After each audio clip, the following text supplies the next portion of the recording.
You may have heard about these two terms, inflation and deflation. So today, I'm going to break it down and share with you what is inflation and what is deflation. Inflation is the opposite of deflation. And what are the factors that affect inflation and deflation?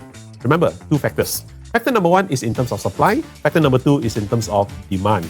Now, if demand is higher than supply, then you have a situation where it is called inflation. For example, a lot of people are buying a product, and that is why the manufacturer cannot produce enough, and because of that, the price will automatically goes up. Now, that's the opposite of deflation. Now, deflation means that supply is higher than demand. For example, you produce your product and not many people wants to buy. When not many people wants to buy, that is where you have no choice but to reduce the price. And that is the effect of deflation. Inflation and deflation, good or no good? Now, some people say inflation is bad. Why? Because prices keep going up. When prices keep going up, then it is bad. Actually, if you look at the whole economic situation, yes, for consumers, inflation are bad. Why? Because prices keep going up. But for manufacturers or for business people, inflation is necessary. Why? Simply because inflation will motivate them to produce. And when there is demand, there is supply. They will continue to produce. And that is why they will need to keep pace with the demand. So, basically what it means, if inflation is below 2%, then it is okay. This is what we call as moderate level of inflation.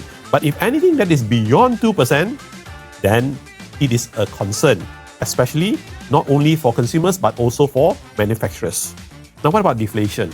Now, people say that US is having an inflation, China is having a deflation, where prices are coming down. They are worried that when your price comes down too much, then it is a cause for concern. Sometimes it's valid. Now, let me just explain why. Now, when your prices are getting too low, which means that supply is more than demand. Now, when supply is more than demand, prices will automatically drop because nobody wants to buy.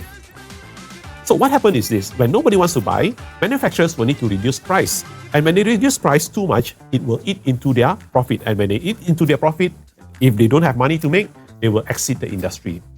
So basically what it means, in deflation situation, it is good for the consumer because prices are dropping. But it is bad for the manufacturers because when the price drops too much, they cannot make money. So that is why in any economic situation, we will always have inflation and deflation.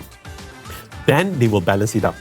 In a market-controlled economy, sometimes it is distorted. But in a market economy where it is very open, then the market forces will determine how much inflation and how much of deflation.